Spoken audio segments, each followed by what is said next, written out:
Hello students, देखिए अभी जो लास्ट हमने 3 डायमेंशनल ज्योमेट्री कंप्लीट किया था उसमें आपकी जो 7th और 8th एक्सरसाइज थी उसमें कुछ क्वेश्चंस आपके क्या रहते हैं, पेंडिंग रहते हैं जो आपके टॉपिक में है। एंगल्स वाले क्वेश्चंस आपके डिडक्ट हो चुके थे। क्वेश्चन जो रहते हैं वो आपको इवनिंग में वीडियो आपको सेंड कर दो उन क्वेश्चंस की। अभी जो है हम अपना नया chapter 9th chapter that is integration, हम वो स्टार्ट करते हैं। ठीक है, देखिए इंटीग्रेशन जो है वो समझने से पहले हम एक बार थोड़ा सा पीछे डेरिवेटिव डिफरेंशिएशन को एक बार रिमाइंड करते हैं।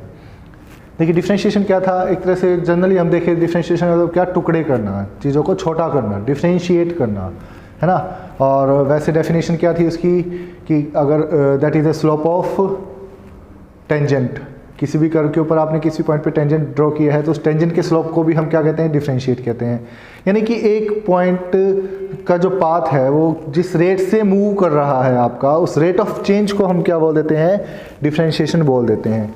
ठीक है, अब कहेंगे इंटीग्रेशन क्या है। इंटीग्रेशन का मतलब क्या है, इंटीग्रेट करना, चीज़ों को जोड़ना। डिफरेंशिएशन का मतलब क्या था, तोड़ना। इंटीग्रेशन का मतलब क्या है, जोड़ देना चीज़ों को। ठीक है, कि इंटीग्रेशन का जनरली यूज़ क्या होता है। देखिए वैसे मैथमेटिकली देखें तो हमें जस्ट खाली क्वेश्चंस करने हैं, अलजेब्रा ऑफ इंटीग्रेशन जो है हमारे पास। लेकिन एक बार समझते हैं कि इंटीग्रेशन क्या है। कि मान लीजिए जैसे आपके पास कोई सरफेस है, ठीक है, दैट इज अ सरफेस, हमें इसका एरिया फाइंड आउट करना है। इंटीग्रेशन का जनरली यूज़ किस में होता है, टू फाइंड द एरिया। ठीक है, तो मान लीजिए आपको ये एरिया फाइंड आउट करना है पूरा कंप्लीट, तो मैं इसमें क्या करूँगा कि इस छोटे पोर्शन का एरिया निकालूंगा और उसको इंटीग्रेट कर देंगे विद इन लिमिट, कोई भी लिमिट के अकॉर्डिंग हम उसको इंटीग्रेट कर देंगे तो आपके पास क्या आ जाएगा, इस पूरे सरफेस का एरिया फाइंड आउट आप कर सकते हो। एप्लीकेशंस बाद में आएंगी, अभी जस्ट आपको क्या करना आना चाहिए कि हाउ टू फाइंड इंटीग्रेशन। ठीक है, हमें इस चैप्टर में खाली इंटीग्रेशन कैसे निकालना है वो समझेंगे। अब इसको डिफरेंशिएशन से हमें थोड़ा सा लिंक करना पड़ेगा। ठीक है, क्यों करना पड़ेगा, क्योंकि ये आपस में रिलेशन में है, ये आपस में एक दूसरे से इंटरलिंक्ड होते हैं। कैसे हैं कि जैसे मान लो मैं एक सर्कल बनाता हूँ, यहाँ पे कोई फंक्शन है y is equal to F X, आप उसको डिफरेंशिएट करेंगे तो आपके पास क्या आएगा, एफ डैश एक्स। ठीक है, डैश का मतलब क्या होता है, डिफरेंशिएशन होता है। ठीक है, अब अगर मैं इस डिफरेंशिएशन को इंटीग्रेट कर दूंगा विद रिस्पेक्ट टू एक्स तो आपके पास, यानी कि अगर मैं इसको, ये आपका साइन किसका होता है, इंटीग्रेशन का। ठीक है, इस एफ डैश एक्स को इंटीग्रेट करूँगा किसके रिस्पेक्ट में, एक्स के रिस्पेक्ट में। देखिए डिफरेंशिएशन की नोटेशन क्या होती है, डी बाय डी एक्स, यानी जिसके रिस्पेक्ट में करना तो वो नीचे आता है और जिसका करना हो वो ऊपर लिखा जाता है। यहाँ पे क्या होता है, डिफरेंशिएशन में डी से डिनोट करते हैं, इंटीग्रेशन में इस साइन का मतलब क्या है, इंटीग्रेशन, और किस फंक्शन का करना है उसको यहाँ पे, और जिसके रिस्पेक्ट में करना हो वो dx इधर लिखा जाएगा। यानी ये जो आपका है ये आपका इंटीग्रल कहलाता है, जिसको भी आपको इंटीग्रेट करना हो। ठीक है, तो ये करने के बाद आपके पास जो आएगा वो फिर से क्या आ जाएगा, fx ही आ जाएगा। यानी कि किसी भी फंक्शन का डिफरेंशिएशन किया, फिर उस फंक्शन को डिफरेंशिएशन करने के बाद जो डिफरेंशिएशन का आंसर आया उसको अगर आप इंटीग्रेशन कर देंगे तो आपके पास फिर से क्या आ जाएगा, फंक्शन आ जाएगा।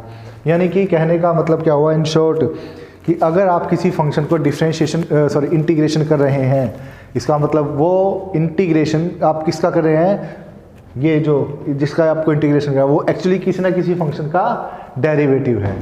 ठीक है, यानी कि आप हर एक फंक्शन को इंटीग्रेट नहीं कर सकते, आप केवल उसी फंक्शन को इंटीग्रेट कर सकते हो जो फंक्शन किसी अनदर फंक्शन का डिफरेंशिएशन हो।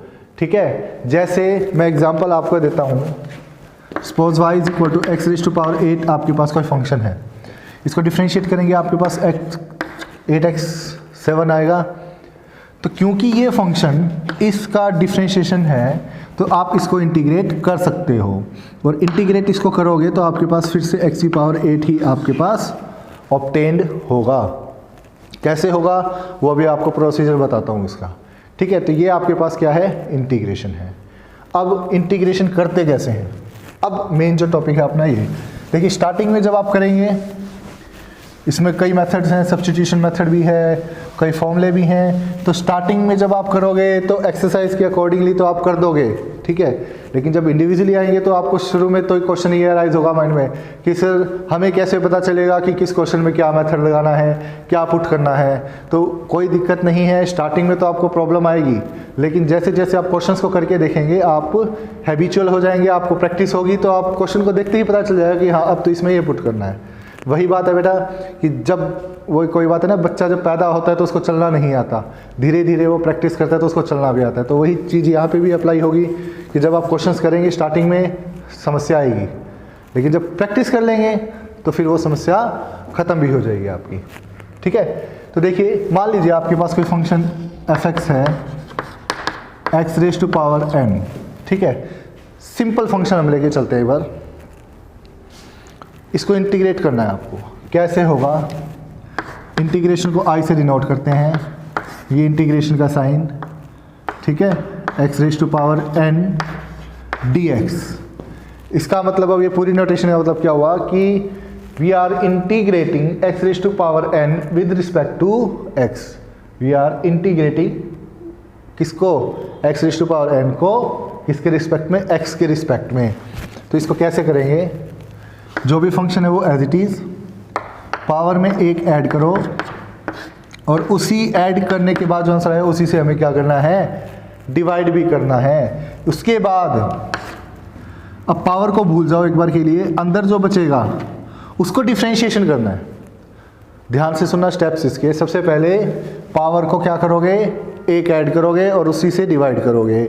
आफ्टर दैट जो फंक्शन बचा, पावर को छोड़ करके जो बचा है आपके पास, उसको क्या करोगे, डिफ्रेंशिएट करोगे, ठीक है, और प्लस में c ऐड करना है आपको। अब ये c कहोगे क्या है वो बताऊंगा आपको। तो इसका आंसर देखो क्या है, x⁻n+1 डिवाइड बाई n+1, और x का with respect to x differentiation करोगे 1 ही आएगा, प्लस में c, ठीक है। ये जो वैल्यू है ये आपकी यहाँ पे इसके साथ मल्टीप्लाई में होगी, यानी कि एक तरह से देखा जाए तो ये 1 इधर आएगा आपका मल्टीप्लाई में, तो n+1 × 1 n+1 ही आएगा। अब कहोगे कि ये c क्या है, डिफ्रेंशिएशन में तो ऐसा कुछ नहीं किया था, c ऐड किया ही नहीं था हमने। तो अब इसका रीज़न देखो क्या है, क्या है इसका मतलब। मान लीजिए आपके पास एक फंक्शन है y = x⁻8+7। Now differentiate with respect to x, f(x) मान लो एक बार इसको, चाहिए, ठीक है। तो f' कितना आएगा, 8x⁻7, पावर आगे पावर में से एक माइनस किया, 7 का 0 हो गया, कांस्टेंट है। अब इसको इंटीग्रेट करें, that is equal to f' की वैल्यू 8 की पावर x, 8 × x⁻7 पुट कर दिया हमने। अब मैंने आपको बताया था क्या कि पावर में एक ऐड करना है और उसी से डिवाइड करना है। 8 तो कांस्टेंट है, मल्टीप्लाई में रहेगा आपका साथ में, इनटू में x⁻7 है, x⁻8 डिवाइड बाय 8, पावर में एक ऐड किया और उसी से डिवाइड किया, प्लस में c, 8 से 8 कैंसिल, x⁻8 + c, ठीक है। देखिए जब मैंने आपको इंट्रोडक्शन दिया था इंटीग्रेशन का स्टार्टिंग में, तो मैंने एक बात बताई थी ना कि डिफ्रेंशिएशन कर दिया आपने किसी फंक्शन का, डिफ्रेंशिएशन करने के बाद आप उसको क्या करोगे, इंटीग्रेट करोगे। इंटीग्रेट करने के बाद जो वैल्यू आएगी वो आपके पास वही फंक्शन बन जाएगा दोबारा से। यानी कि आपने इस फंक्शन को डिफ्रेंशिएशन किया, ये आ गया, इसको इंटीग्रेट किया तो ये आ गया, यानी ये वैल्यू और ये वैल्यू सेम होनी चाहिए, है ना। ये वैल्यू और ये वैल्यू क्या होनी चाहिए आपकी, सेम होनी चाहिए ना। लेकिन अगर मैं ये c ना लिखूं तो यहाँ पे क्या है, x⁻8 आया, 7 कहाँ गया, ठीक है, क्योंकि डिफ्रेंशिएशन करते समय ये जो 7 था ये 0 बन गया था आपका, यानी कि जो वैल्यू हमारे पास कांस्टेंट की थी वो 0 हो जाती है। तो इंटीग्रेशन में पॉसिबल नहीं है वो कांस्टेंट दिखाना हमें, तो इसलिए इस कांस्टेंट को रिप्रेजेंट करने के लिए हम एक c ऐड कर देते हैं। यानी ये जो c है ये इस कांस्टेंट को ही रिप्रेजेंट कर रहा है जो डेरिवेटिव करते टाइम क्या हो गया था, 0 बन गया था, ठीक है। तो ये c क्या है, वो ही कांस्टेंट कहलाता है, ठीक है ना।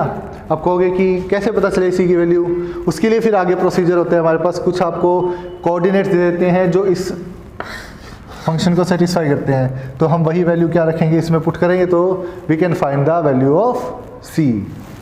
ठीक है।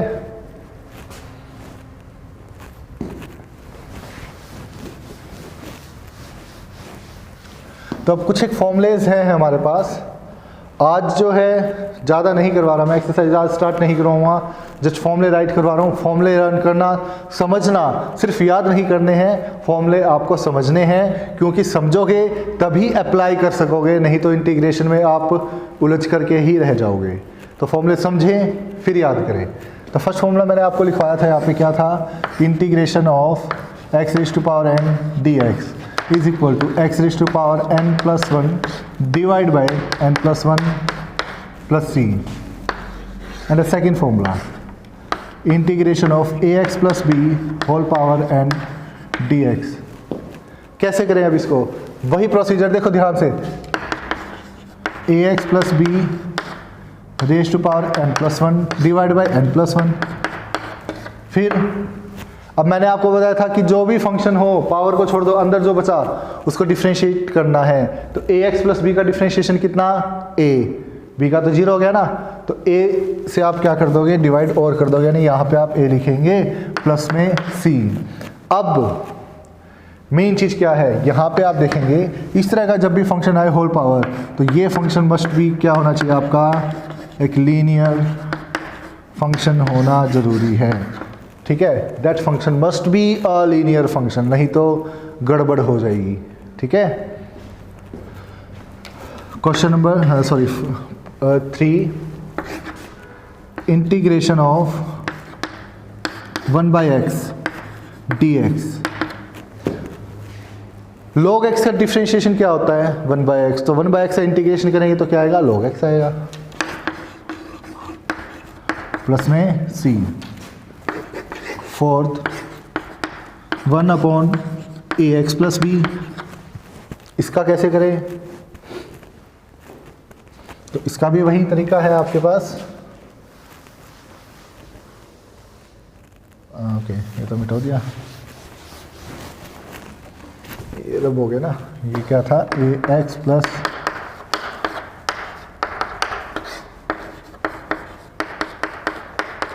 अच्छा, अब इसका कर रहे थे हम, तो इसको डिफरेंशिएट इंटीग्रेशन क्या आएगा, log of ax plus B divide by ax का डिफरेंशिएशन a, b का 0, तो a से डिवाइड भी कर देंगे और प्लस में c। अब इसमें भी पहचान, यानी कि कंडीशन क्या है, ये फंक्शन क्या होना चाहिए आपका, लीनियर फंक्शन होना ज़रूरी है। अगर लीनियर फंक्शन नहीं है तो इसके फिर आगे आपके पास नेक्स्ट एक्सरसाइज आएंगी, उसके अकॉर्डिंग हम क्वेश्चंस को करेंगे। यहाँ पे कंडीशन क्या है कि 1/, में अगर कोई फंक्शन है तो उसका लीनियर फंक्शन होना ज़रूरी है, तभी आप ये फॉर्मूला लॉगरिथम का अप्लाई करेंगे, नहीं तो नहीं करेंगे। ठीक है, fifth, integration of 1/ax plus B raise to power n। अब ऐसे फंक्शन को क्या करेंगे, अब कहोगे सर यहाँ पे भी लॉगरिथम लगा दो, नहीं, मैंने क्या बताया था, लीनियर फंक्शन होना जरूरी है, होल पावर में भी कुछ नहीं होना चाहिए। यहाँ पे होल पावर क्या है आपकी, n है, तो इसको करने के लिए आप इसको सबसे पहले क्या लिखेंगे, ax plus B whole power minus n।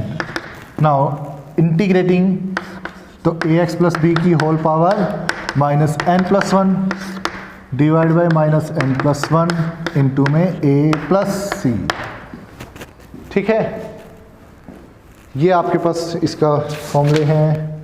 और इसमें देखें,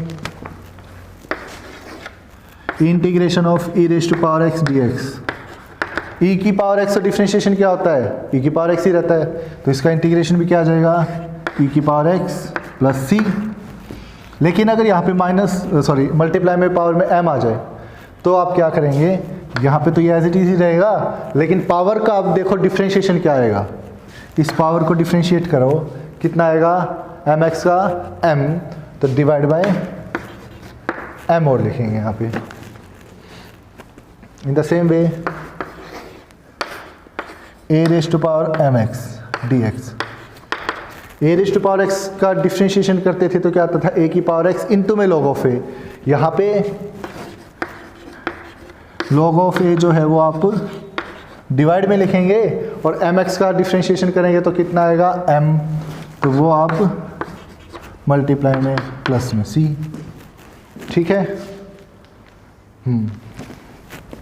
ये तो थे आपके एल्जेब्रिक फॉर्मूला। अब थोड़े से ट्रिग्नोमेट्री के फॉर्मूले भी आपके पास आ जाते हैं। फॉर्मूले बहुत हैं, याद करते रहें और डेली लिख लिख करके देखें तो याद रहेंगे आपको। 8th integration of sine x D x. Sine का डिफ्रेंशिएशन क्या होता है? Cos x. तो इंटीग्रेशन कितना आएगा यहाँ पे? माइनस कोस एक्स आएगा। 9th cos x D x. Cos का होता है माइनस साइन एक्स इंटीग्रेशन, लेकिन इंटीग्रेशन डिफ्रेंशिएशन, और इंटीग्रेशन में क्या आएगा?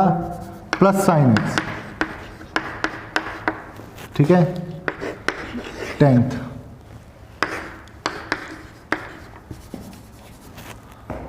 हाँ, और सेकेंड स्क्वायर एक्स। ये डिफ्रेंशिएशन होता है किसका? टेंजेंट एक्स का। तो इसका इंटीग्रेशन कितना हो जाएगा?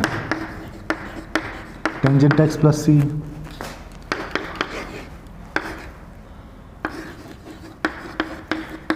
Cosecant square x D x. ये होता है किसका? कोट का, है ना। कोट एक्स को डिफ्रेंशिएट करोगे माइनस कोसिकेंट स्क्वायर एक्स आता है, तो इसको इंटीग्रेशन करोगे तो minus cot x plus C. 12th secant x into tangent x. ये आपका डिफ्रेंशिएशन होता है किसका? सेकेंट एक्स का। इसको इंटीग्रेट करोगे तो सेकेंट एक्स प्लस सी। देखो मैंने बताया था ना आपको, जो फंक्शन किसी का डिफ्रेंशिएशन होगा उसी को आप क्या कर सकते हो? इंटीग्रेट कर सकते हो।